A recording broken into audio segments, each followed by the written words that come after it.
Eu queria começar esse nosso processo pedagógico fazendo um exercício de imaginação contigo. Eu queria que você tentasse visualizar um organismo que tem a capacidade de entrar pelas nossas vias respiratórias e em poucos dias esse organismo consegue causar a morte de vários tecidos do nosso rosto, além de atacar, inclusive, o nosso próprio cérebro. Imaginou? Pois é, esse organismo ele existe e ele é conhecido como fungo preto, justamente porque ele causa a necrose dos tecidos e isso obviamente acaba deixando esses tecidos com a coloração escura, por isso o nome fungo preto. Só que os cientistas chamam essa doença de um outro nome, que é a mucormicose, e ela é extremamente perigosa, já que 70% das pessoas que desenvolvem ela acabam, infelizmente, morrendo. Inclusive, durante a pandemia da Covid-19, eu não sei se você viu nos noticiários, esse fungo ele causou muitas mortes, principalmente na Índia, porque ele se aproveitava justamente das condições debilitantes que muitos pacientes se encontravam. E assim como esse fungo preto, vários outros fungos, eles também são capazes de causar doenças nos seres humanos. E exatamente por isso que esses fungos, eles são chamados de fungos parasitas. Um exemplo clássico de uma infecção que é causada por fungos e é muito comum nos seres humanos são as famosas micoses, que vão afetar principalmente a nossa pele e as nossas unhas. Tem uma outra doença causada por fungo e que eu tenho pavor por causa da minha avó, que ficava contando um monte de história pra mim. Sempre que eu brincava no porão da casa dela, que era cheia de pombo, ela dizia que eu ia morrer. É, você vai morrer. Vai morrer por quê? Por causa da doença do cocô do pombo. E assim, eu demorei vários anos, precisei me transformar em biólogo para entender que a minha avó ela estava falando da criptococose. Essa doença ela é causada por um fungo e esse fungo ele tem a capacidade de causar lesões muito graves nos nossos pulmões. E é um fungo que adora se desenvolver onde? No cocô de aves, principalmente dos pombos. Então aquelas fezes secas dos pombos, elas são perigosas. Às vezes você vai varrer, aquilo pode o quê? Aquilo pode vir para o ar e aquele cocô ele contém esporos que são produzidos pelos fungos e esses esporos acabam ficando no ar. E acabam o quê? Sendo inalados por nós e, obviamente, isso pode causar um belo de um estrago nos pulmões, principalmente em pessoas que têm o quê? O sistema imunológico debilitado, né? O sistema de defesa está enfraquecido e desnecessário dizer que eu desenvolvi um trauma gigantesco por pombo por causa dessa história que a minha avó contava. Então se eu vejo pombo, por exemplo, num lado da rua, eu atravesso porque eu tenho medo da poeira desse cocô e mais medo ainda da criptococose. Um detalhe interessante, e a gente vai ver mais isso ao longo da nossa aula, é que os fungos eles são evolutivamente muito mais próximos dos animais. E é exatamente por isso que é tão difícil a gente tratar as doenças que são causadas por esses organismos. Porque os medicamentos que combatem os fungos, como eles têm células muito parecidas com as nossas, esses medicamentos também são tóxicos para as nossas células. Eu, por exemplo, vários de vocês sabem, eu tenho um fungo na minha unha e esse fungo ele já tem uns 22 anos. E eu já tentei matar esse fungo de tudo que é jeito, mas não deu. O bicho é fera neném e hoje até ele virou meu amigo, já tem nome, eu batizei ele de Clóvis, é um grande parceiro meu, porque realmente combater doença causada por fungos é muito complicado. E assim, os fungos eles não se limitam a só parasitar os seres humanos, não, Eles também atacam as plantas e causam grandes prejuízos para a agricultura. Por exemplo, nós temos o carvão do milho, que é um fungo que causa muito prejuízo. Nós temos a ferrugem do café, que também é problemática. Tudo doenças que são causadas nas plantas por fungos parasitas. Aliás, tem um fungo que é parasita do amendoim. Ele é conhecido como Aspergillus flavus e ele ataca esse amendoim e aí ele acaba produzindo uma toxina que ela é chamada de aflotoxina. E essa toxina, se for consumida em excesso, pode causar câncer na gente. Agora, não é só de tragédia que vive o homem, não. Os fungos, eles têm muita importância. Por exemplo, eles têm importância na produção de fármacos, ou seja, na produção de medicamentos que salvam milhões de vidas, como é o caso, obviamente, da penicilina, que é utilizada para tratar o quê? Tratar doenças que são causadas por bactérias. Esse antibiótico, ele é obtido de uma substância que é produzida por um fungo, que é o Penicillium crisogeno. Esse Penicillium crisogeno, antes ele tinha um outro nome, ele era chamado de Penicillium notatum. E você pode encontrar esse nome em questões mais antigas, então você tem que tomar cuidado com isso. Esse fungo, olha só, o Penicillium crisogeno, ele mudou a história da medicina por conta da penicilina. Existe um outro fungo, que é o Clavíceps purpurea, que produz uma substância conhecida como ergotamina. E é a partir dessa substância que se produz a dietilamida do ácido lisérgico. Isso aí, esse nome difícil, é o famoso LSD, que é uma droga sintética alucinógena. Então, uma droga que é derivada de uma substância que é produzida por um fungo. Só que assim, tem fungo que consegue produzir substância alucinógena naturalmente, como é o caso do Amanita muscaria, tem o Amanita phalloides, tem o Psilocybe senescens. Esses 3 cogumelos, eles são muito tóxicos e eles podem causar vários danos ao sistema nervoso. E como já dizia o poeta, todos os cogumelos, são comestíveis, só que alguns só uma vez, Só para você ter uma ideia, o Amanita phalloides, ele é responsável pela maioria das mortes que são causadas por envenenamento por cogumelos que acontecem no mundo. Os fungos também, eles estão envolvidos na alimentação humana. Isso já tem muito tempo, alguns até estão com a gente há mais de 10 mil anos. Por exemplo, durante o Império Romano, o fungo Amanita caesaria, ele recebeu esse nome justamente porque ele era reservado apenas para os Césares, que eram justamente os imperadores romanos. Atualmente, os cogumelos que são mais apreciados na nossa alimentação são o champignon, o shimeji e o shiitake. Algumas outras espécies de fungos são muito importantes na indústria de laticínios. A gente tem, por exemplo, o Penicillium roquefort, que é usado na fabricação do queijo Roquefort, que eu acho horrível. E nós temos também o Penicillium camembert, que é usado na fabricação do queijo Camembert. Também a gente tem o fungo Aspergillus lívidos, que é usado na indústria de refrigerantes porque ele produz o ácido cítrico, que é um componente muito importante nessas bebidas. E quando o assunto é alimentação humana e fungos, eu vou te mostrar agora aquele fungo que é o mais famoso de todos e, obviamente, aquele que mais cai nas provas. Eu estou falando da famosa levedura, que são essas bolinhas aqui, um fungo unicelular, que é conhecido aí cientificamente, o nome científico Saccharomyces cerevisiae, é o nome dessa levedura e é a levedura encontrada, por exemplo, no fermento biológico, para a fabricação dos pães, para a fabricação de bolos. Essa levedura também que é utilizada para a produção de vinho, para a produção de uma cervejinha, é esse fungo aqui que é usado. E por que ele é tão importante? E obviamente tem uma relação com os seres humanos de milhares e milhares de anos. Esse fungo é importante porque ele tem uma característica. Para produzir energia, que é ATP, ele usa a glicose e faz um processo bioquímico conhecido como fermentação alcoólica. Então a levedura, ela vai pegar a glicose que está presente na massa do pão, vai pegar a glicose que está no suco de uva, a glicose que está ali no malte e vai fazer reação química, vai fazer fermentação alcoólica a partir dessa glicose e o produto dessa reação química, além do ATP, é o álcool etílico, o famoso etanol, e também o gás carbônico. Esse álcool etílico ele é importante justamente para a produção do vinho.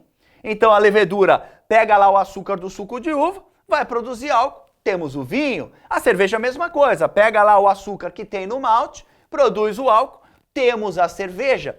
E o gás carbônico é importante por quê? Porque é ele que faz a massa do pão crescer. Você tem que guardar também que a fermentação alcoólica feita pelas leveduras, ela não usa oxigênio, ela é anaeróbica. Inclusive, quando o Enem perguntou sobre fungos, ele perguntou sobre essa reação aqui. Então tome muito cuidado e geralmente quando as questões falam da levedura, vão querer saber se a levedura é unicelular ou pluricelular, ela é unicelular e qual é a reação química que ela faz, é a fermentação alcoólica, importantíssima para a indústria alimentícia. Além de serem extremamente importantes na indústria alimentícia, os fungos também, eles são organismos decompositores. Ou seja, os fungos, eles têm a capacidade de reciclar os nutrientes na natureza. Eles conseguem transformar cadáveres de plantas e animais em nutrientes,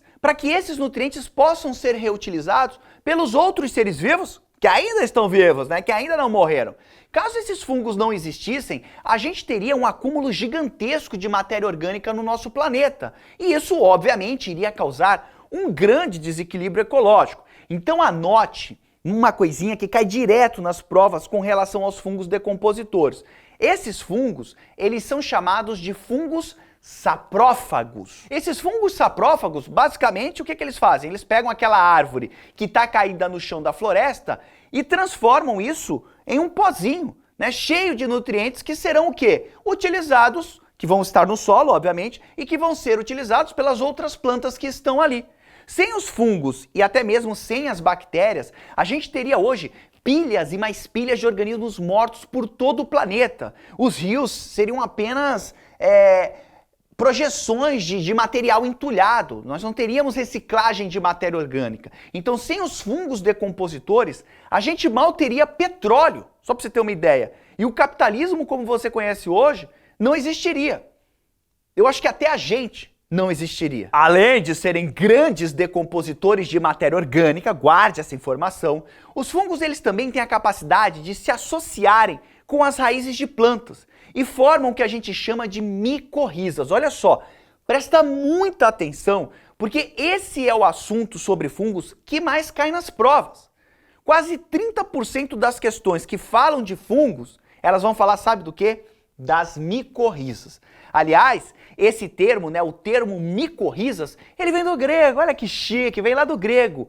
Mico significa fungo e rhiza significa raiz. Então, micorriza é a associação de fungos com as raízes das plantas. Essa relação ecológica, inclusive, ela é classificada como mutualismo e ela é benéfica tanto para o fungo quanto para a planta. Só para você ter uma ideia da importância dessa relação ecológica, aproximadamente 90% das plantas que hoje existem no nosso planeta, elas possuem micorrizas, ou seja, as suas raízes estão o tempo todo interagindo com vários tipos de fungo. Agora, quero te mostrar essa relação entre fungos e plantas de uma maneira um pouco mais íntima, né? Nos mínimos detalhes. Vem comigo aqui, vem em mim. Então aqui ó, você tem as raízes das plantas e observe que a gente tem filamentos mais finos, que são as hifas dos fungos. Aí o que eu fiz? Eu peguei um pedaço da raiz e botei bem grandão aqui para você.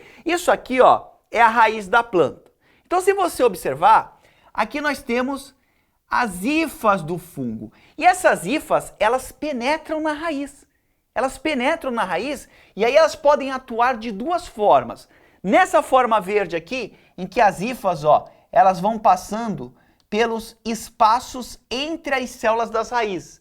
Então aqui em branco nós temos as células das raízes. E as hifas estão passando, ó, pelos espaços que essas células deixam. Essas hifas têm uma classificação. Elas são chamadas de ectomicorrizas. Do outro lado, nós temos um outro tipo de hifa, porque vai depender da espécie de fungo que está interagindo com a raiz. Se você observar aqui, ó, a hifa, né? As hifas, o que elas estão fazendo? Elas estão penetrando, né, dentro da célula da raiz. Essas hifas aqui são chamadas de endo é dentro, né? Endomicorrizas. Agora, o que essas hifas dos fungos conseguem ao fazer isso com as raízes? Elas conseguem nutrientes, vão conseguir açúcares que a planta produz através da fotossíntese. Então é isso que o fungo vai ganhar da planta. Vai ganhar alimento, vai ganhar carboidrato, vai ganhar até alguns aminoácidos que são importantes para o desenvolvimento do fungo. E o que a planta vai ganhar nessa interação? Observa essa imagem aqui. Perceba que quando a raiz da planta está interagindo com as hifas, ela aumenta muito a sua superfície de contato com o solo. Ou seja, quando a planta se relaciona com as hifas dos fungos, ela tem uma capacidade muito maior de absorver água e sais minerais. É uma planta, tem uma gaguejada aqui, é uma planta muito mais bem nutrida. E obviamente, se ela é uma planta bem nutrida, ela vai crescer com muito mais facilidade. Aqui nesse gráfico, por exemplo, nós temos aqui, ó, a altura de uma planta sem a micorriza e com a micorriza.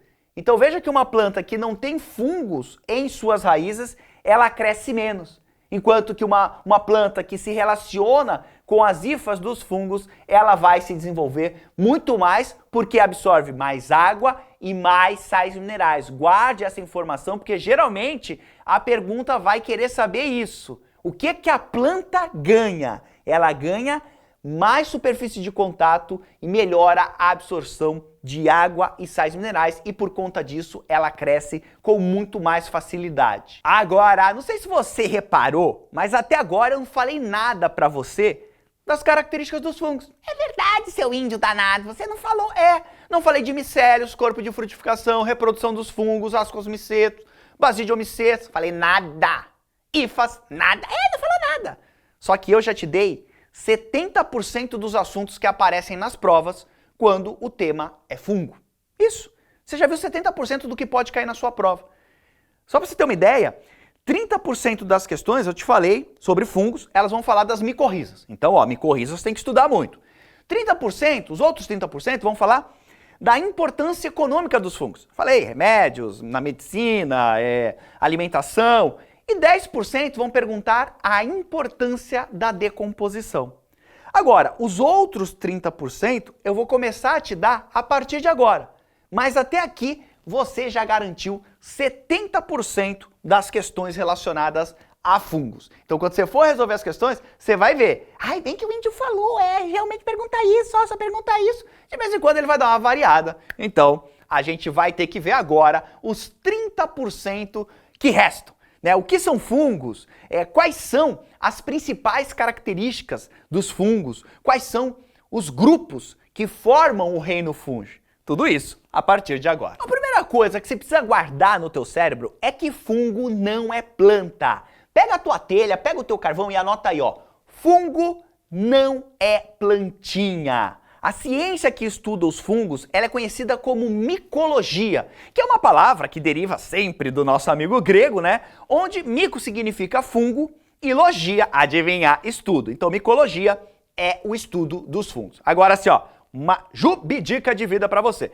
Toda vez que você bater o olho numa palavra e essa palavra, ela tem o prefixo mico, você, na hora, tem que pensar em fungo, né? Micorrizas, micoses, tá? Tem que tomar cuidado com isso. E outra coisa, existe uma variedade muito grande de fungos, onde, obviamente, os fungos mais famosos são quem? São os cogumelos. Hoje, só para você ter uma ideia, já são conhecidas cerca de 100 mil espécies de fungos. E calcula-se que pelo menos existam aí 3 milhões de espécies de fungos que são desconhecidas. E esses fungos, obviamente, eles gostam sempre de se desenvolver em locais com alta temperatura e umidade. Fungo gosta de local quente e úmido. E a maior parte dos fungos vivem em ambientes terrestres. Só que assim, ó, também tem fungo que vive na água doce e também tem fungo que vive nos ambientes marinhos. Os fungos também, todos eles são heterotrófos, ou seja, todos os fungos eles precisam se alimentar para conseguir produzir ATP, para conseguir produzir energia. Então guarde que não existe fungo autótrofo. Todos os fungos são heterótrofos. Fungo não faz fotossíntese. Por quê? Porque fungo não é considerado planta. Fungo não é plantinha. Guarda isso, Júbio Aluno, guarda isso. Nossa, chupi-chupão, então todos os fungos são heterótrofos? Isso, são? Tá, mas como é que eles se alimentam? Porque eles não têm boca? Na verdade, o que os fungos fazem é liberar enzimas digestivas no ambiente e essas enzimas, elas vão digerir a matéria orgânica que tem ali ao redor do fungo. E aí depois, esses nutrientes que são resultado dessa digestão, eles são absorvidos pelos fungos. Aliás, os fungos, eles têm uma quantidade gigantesca de enzimas. Então é difícil alguma coisa que eles não consigam digerir, que eles não consigam quebrar em pedaços mais simples. Então guarde que a digestão do fungo, ela é extracorpórea, né? Heterótrofa extracorpórea, ou seja, ela vai ocorrer fora do corpo do fungo. Para falar a verdade, evolutivamente falando, os fungos, como eu já te disse, eles estão muito mais próximo dos animais do que das plantas. E uma dessas evidências é que os fungos, eles compartilham com os animais carboidratos complexos, como é o caso da quitina e do glicogênio. E esses dois carboidratos, eles estão ausentes nas plantas. O glicogênio, como você já deve saber, ele é um carboidrato de reserva nas células animais e também nas células dos fungos. Ou seja, o glicogênio, ele é a forma que esses organismos encontraram para estocar muita glicose dentro da célula. Você tem que lembrar que o glicogênio, ele é como um grande trem e que cada vagão desse trem representa uma molécula de glicose. O glicogênio, ele é um carboidrato bem grandão e na biologia, carboidrato grandão a gente chama de polissacarídeo. Já no caso da quitina, a quitina é um carboidrato que nos animais vai formar o exoesqueleto dos artrópodos. É um material, né, um carboidrato rígido, né, que dá uma boa estrutura para o organismo. Já a quitina nos fungos, ela vai formar a parede celular. Olha que bacana! Então, a parede celular das células dos fungos, ela tem quitina. Guarda essa informação porque ela é muito importante. Inclusive, é por conta disso que quando você vê, por exemplo, alguns cogumelos, se você pegar ali o cogumelo, tome cuidado, né, para não ser só a última vez, mas se você pegar o cogumelo, você vai ver que ele é durinho. Ele é rígido. Por quê? Por conta da parede celular formada de quitina, tá? Guarda essa informação. Fungo tem parede celular de quitina. E já que estamos aqui, né, com essa linda célula, que é a célula de um fungo, vamos falar um pouquinho, vamos dar um Philosophies of Life sobre algumas coisas. Primeiramente, vamos guardar aqui, ó, que o fungo, ele é um organismo eucarionte. Por que eucarionte? Porque ele tem uma membrana envolvendo o núcleo. Ele tem carioteca. E obviamente que se você observar a célula de um fungo, ela é muito semelhante à célula de um animal. Inclusive, olha só, a célula de um fungo, olha o que ela tem, ó. Ela tem mitocôndria. Isso significa que o fungo pode fazer o quê? Respiração celular, usando o oxigênio. Mas guarde que o fungo também pode fazer fermentação, que é uma reação que não vai usar oxigênio. Com relação à quantidade de células, os fungos podem ser unicelulares,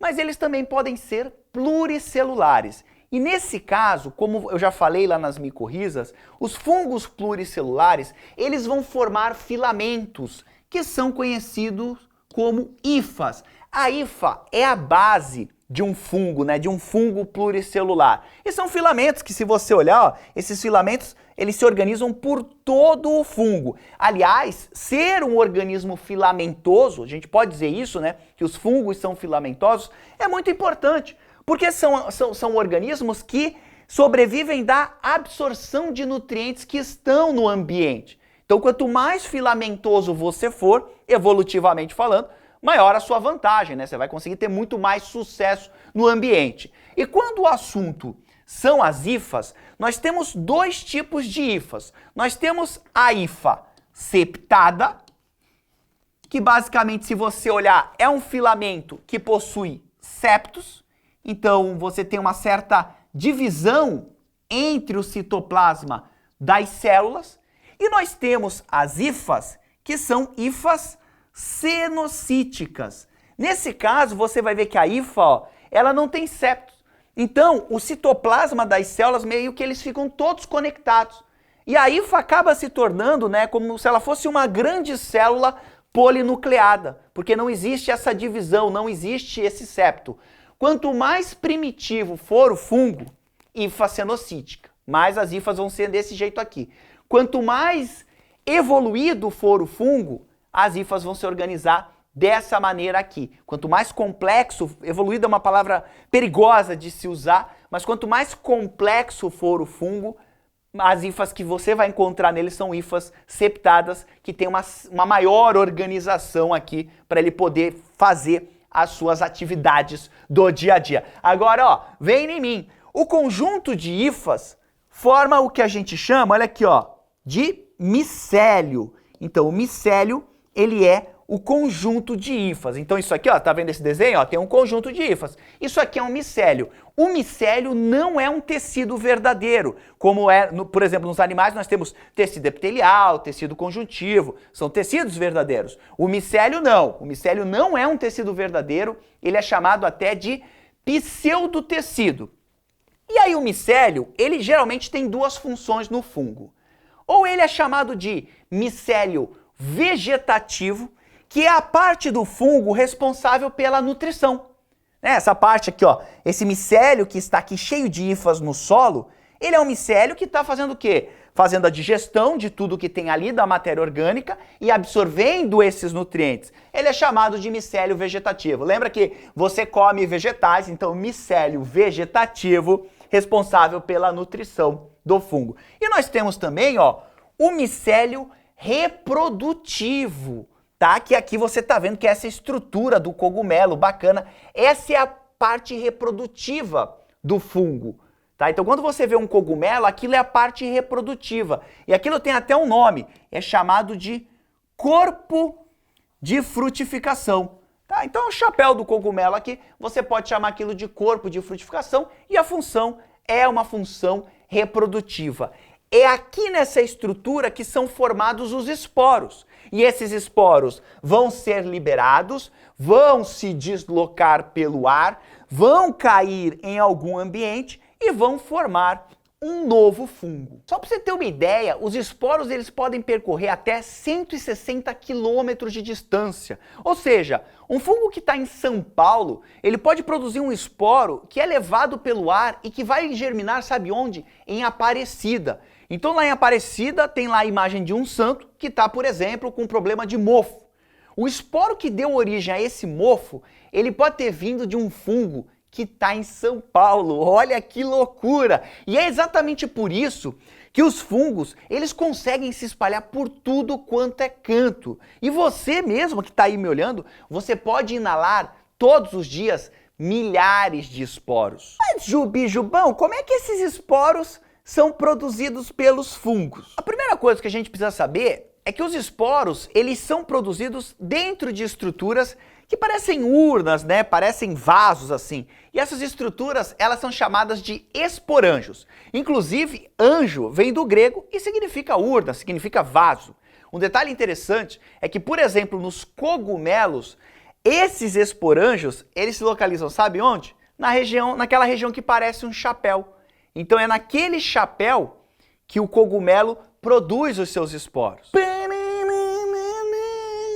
Tchau. Chegou a hora de falar sobre a reprodução nos fungos, E essa reprodução, ela pode ser tanto assexuada como sexuada. No caso da reprodução assexuada, nós vamos ter duas principais reproduções. Nós vamos ter a esporulação e também o brotamento. A esporulação, no caso, é a produção de esporos que vão cair no ambiente e vão formar novos fungos. Então olha só que bacana, aqui nós temos o bolor negro do pão, você já deve conhecer, né? O seu pãozinho que ficou embolorado, lembra? Como é que acontece? Então basicamente, um esporo, ele que estava no ar, cai naquele pão, por isso que é importante você deixar o ambiente sempre arejado, quanto mais arejado, menor a chance dos esporos ficarem por ali, por isso que é bom abrir as janelas da sua casa. Esse esporo, ó, ele cai ali no alimento, é um ambiente favorável, quente, úmido, tem açúcar, esse fungo começa a se desenvolver. Esse esporo começa a se desenvolver, ele vai formando as hifas, né? Vai formando um monte de hifa que vão penetrando pelo pão, vão se alimentando desse pão e de repente sai uma estrutura conhecida como esporângio, que é justamente onde estarão os esporos. Esse esporângio, ele se rompe, e libera milhões e milhões de esporos. Muitos e muitos esporos mesmo. E esses esporos caem novamente no ambiente e vão voltar a produzir novos fungos. Isso aqui é uma reprodução assexuada, ela não tem o envolvimento de gametas e é um único organismo, né, um único organismo parental que é responsável por ela. Entendeu esporulação? Agora vamos ver a outra reprodução assexuada, que é o quê? O brotamento, que é uma reprodução assexuada muito comum nas leveduras, que são fungos unicelulares. Então, basicamente, o que vai acontecer aqui? Nós temos aqui a célula da levedura, né? Tá ali numa boa, tá comendo ali uma massinha de pão, tomando um suquinho de uva. De repente ela resolve ter um filhote. O que ela faz? Ela vai começar a fazer mitose no seu núcleo. Então ela vai produzir 2 núcleos e ao mesmo tempo, ó, a célula começa a produzir um broto aqui do lado. Esse broto vai se desenvolvendo, um núcleo vai ser enviado para dentro desse broto, que vai se tornar o quê? Vai se tornar a célula filha, que é geneticamente idêntica à célula mãe. No caso da reprodução sexuada, nos fungos a gente não vai ter geralmente a participação de gametas. Na verdade, a gente vai ter só recombinação de material genético, obviamente, entre 2 fungos diferentes. Isso vai acontecer através da fusão das hifas desses fungos. Então, eu sou um cogumelo, vou fundir uma das minhas hifas com o cogumelo que está do lado. Isso é a reprodução sexuada dos fungos. Mas, obviamente, que a gente tem que se aprofundar um pouquinho mais, né? Um pouquinho mais. Então, basicamente, para você entender a reprodução dos fungos, eu quero te mostrar esse esquema aqui. O que você está vendo aqui? Você está vendo hifas. Tá? Os filamentos que formam o corpo do fungo. Olha só, nós podemos ter hifas que possuem células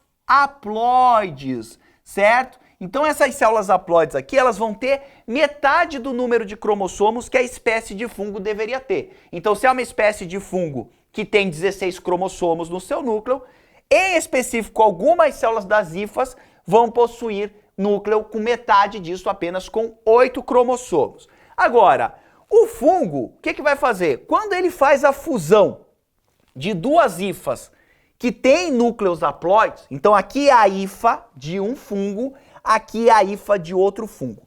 Quando essas hifas são fundidas, vão formar essa estrutura aqui. O que você está observando aqui? Você está observando uma célula que possui 2 núcleos. Mas são 2 núcleos o quê? 2 núcleos haploides.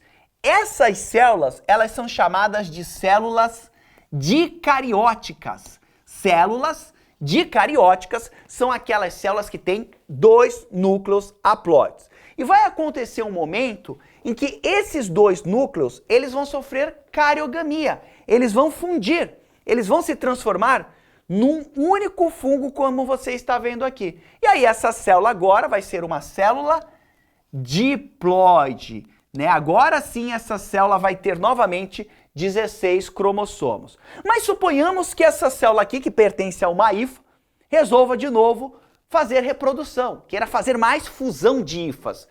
Essa célula vai sofrer meiose e vai formar novamente o quê? Hifas com núcleos haploides, que vão se fundir, vão formar a célula dicariótica e depois vão formar a célula diploide. Basicamente, reprodução sexuada de fungos está envolvida nesse processo aqui, fusão de hifas. Hifas com núcleos haploides se fundem, dicariótica, e depois vai formar uma célula diploide. Agora que você viu a estrutura básica, vamos se aprofundar um pouquinho e eu quero te mostrar a reprodução geral sexuada de um fungo. Agora eu vou te mostrar uma coisa que veio diretamente do inferno para te atormentar. Eu estou te mostrando mais por desencargo de consciência. É importante você saber mais o geral do que detalhes tão perversos dessa reprodução.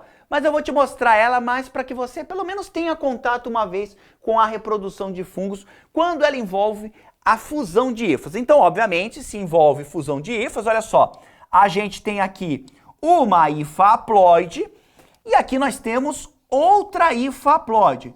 O que vai acontecer, ó, é que essas hifas vão se fundir. E quando as hifas haploides se fundem, o que elas vão formar? Elas vão formar uma célula dicariótica. O que é uma célula dicariótica? Olha aqui, ó, bem pequenininho. É uma célula que vai possuir 2 núcleos haploides. A partir do momento que a hifa de um fungo se fundiu com a hifa de outro fungo e a célula dicariótica foi formada, sabe o que vai acontecer? Essa célula dicariótica, ela começa a fazer mitose. Biribicatabamba, mitose, mitose, mitose. E o fungo vai se desenvolvendo, ó, vai formando mais hifas, vai formando o micélio, vai se desenvolvendo e de repente você tem o cogumelo, que é a parte reprodutiva desse fungo aqui. Então você tem um cogumelo. Então se você pegar esse cogumelo e olhar as células, você vai ver que a maior parte das células que forma ele, elas possuem 2 núcleos haploides. São células dicarióticas. Mas de repente, o que vai acontecer? Uma parte do fungo lá resolve que está na hora de fazer reprodução. E olha só, uma parte dessas células dicarióticas, que está aqui, né, na lamela, embaixo lá do chapéu do cogumelo, elas vão fazer o quê? Elas vão fazer, ó, cariogamia, vão fazer a fusão dos núcleos haploides, só uma parte dele, e vai formar uma estrutura, uma célula diploide, um núcleo diploide que é chamado de zigoto. Esse núcleo diploide, por sua vez, faz meiose. E a meiose, você sabe que uma célula diploide forma 4 células haploides. E no caso, essas células haploides que foram formadas são os esporos. Oh! Esporos haploides, que serão liberados no ambiente. Esses esporos caem em algum lugar, germinam, vão fazendo mitose, vão formando hifas haploides, porque o esporo é haploide, e aí você tem de novo todo o ciclo da reprodução sexuada dos fungos. Aí só uma coisa, dependendo do grupo de fungo, esses nomes aqui que eu te mostrei podem mudar um pouquinho, mas você não precisa se preocupar muito com isso. De qualquer forma, a gente precisa conhecer um pouquinho mais sobre os grupos que formam o reino fungi. Como eu já disse para você, os fungos, né, eles são eucariontes, né? Então aqui nós temos os procariontes, aqui os eucariontes. E evolutivamente falando, né, eles estão muito mais próximos dos animais do que das plantas. Lembrando que as características principais que definem um fungo são parede celular com quitina, absorção de nutrientes do ambiente, possuem hifas, reprodução geralmente usando esporos, como eu te mostrei, e o glicogênio como substância de reserva. É isso que vai caracterizar um fungo. E obviamente que nós temos os grupos aqui que formam os fungos, que na verdade é o reino fungi, né? Os grupos que formam o reino fungi, os filos que formam o reino fungi. Eles são o filo Basidiomycota ou Basidiomicetos, né? Os ascomicetos ou ascomicotas, os glomeromycotas ou glomeromicetos, temos os zigomicetos ou zigomicotas e também os quitridiomicotas ou quitridiomicetos. Esses são os 5 grupos e nós vamos agora falar sobre cada um deles. Lembrando que cada grupo desse geralmente vai ser caracterizado pela estrutura que forma os esporos e também pelo formato dos esporos. Então, geralmente é assim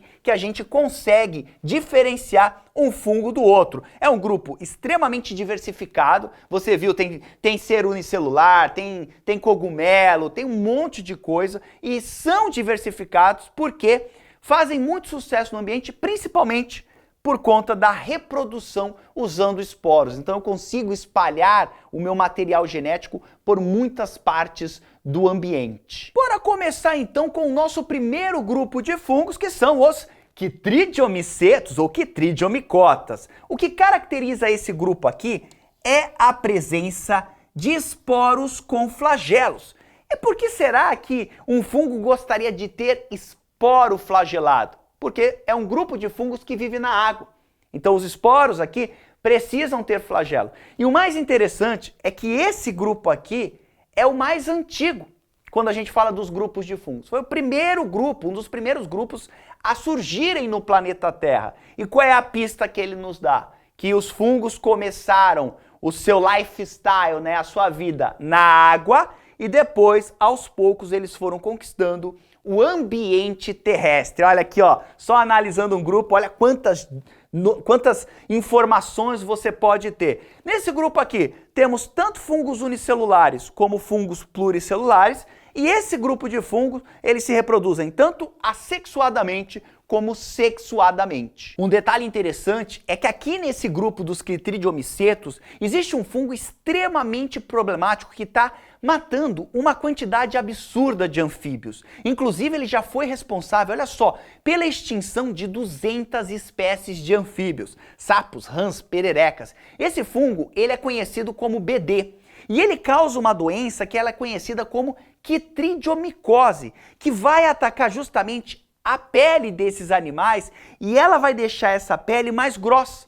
E obviamente nos anfíbios, uma pele muito grossa impede o quê?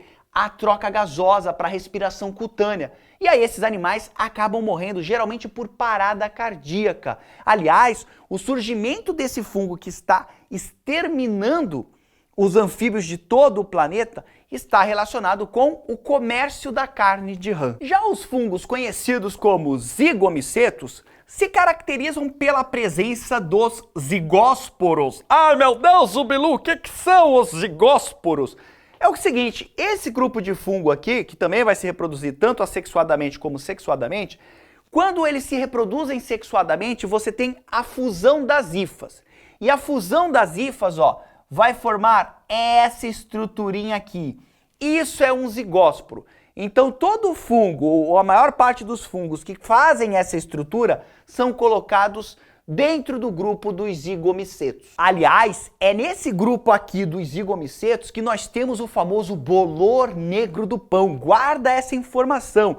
Vários grupos, né, aliás, vários fungos desse grupo aqui, eles são usados na produção de alimentos, como é o caso do shoyu. É aquele molho que é típico da culinária japonesa. Vem de um fungo zigomyceto, Também nesse grupo aqui a gente tem os fungos que são usados para a produção, olha só, de hormônios anticoncepcionais e também de medicamentos anti-inflamatórios. E assim, ó, um detalhe interessante é que os fungos que causam a mucormicose, que eu falei no início dessa aula, pertencem a esse grupo aqui, são zigomycetos. Agora, no nosso terceiro grupo aqui, né, os glomeromycetos, esse grupo de fungos é caracterizado por produzir grandes esporos, né? Isso aqui é um esporo gigantesco e são esporos para reprodução assexuada. Por quê? Porque nesse grupo aqui, a reprodução dominante é a reprodução assexuada por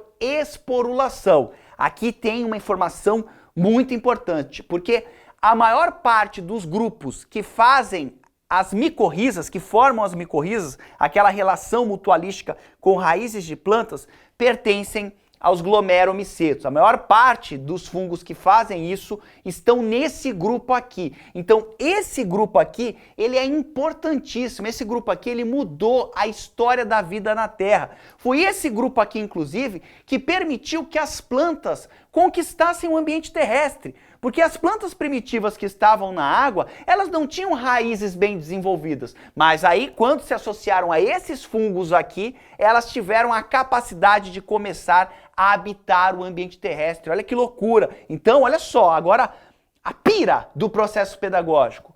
Se esse grupo de fungos aqui não existisse, essas florestas que você conhece hoje também não existiriam. E muito provavelmente, a gente também não existiria. Jovem aluno, vem em mim, vem em mim, porque eu te mostrei até agora, ó, 3 grupos de fungos. E são os 3 grupos de fungos mais primitivos, os mais antigos, a maior parte deles são fungos microscópicos. A partir de agora eu vou te mostrar os 2 grandes grupos de fungos, que já são fungos mais modernos, são aqueles fungos que formam corpo de frutificação. Inclusive, lembra que eu te falei de hifa cenocítica e hifa septada? Esses 3 grupos mais primitivos vão ter hifas o quê? Hifas cenocíticas. Já esses 2 aqui vão ter as hifas septadas. Bora falar então dos ascomycetos, né? Que se caracterizam, ó, pela presença do ascocarpo e do ascósporos. Olha que nome bonito, até eu dei uma gaguejada aqui. O que são os ascósporos? São os esporos. desses fungos aqui, claro, o grupo Ascomiceto, aí bota o nome bonito, Ascósporo. E o que são o ascocarpo? Ascocarpo é a estrutura que forma os esporos, tá? Mas o mais importante aqui para você guardar é que é um grupo que forma o corpo de frutificação bem desenvolvido, né? Você pode ter aqui alguns cogumelos dentro desse grupo e assim, ó, a estrutura que guarda os esporos, ela parece um saco.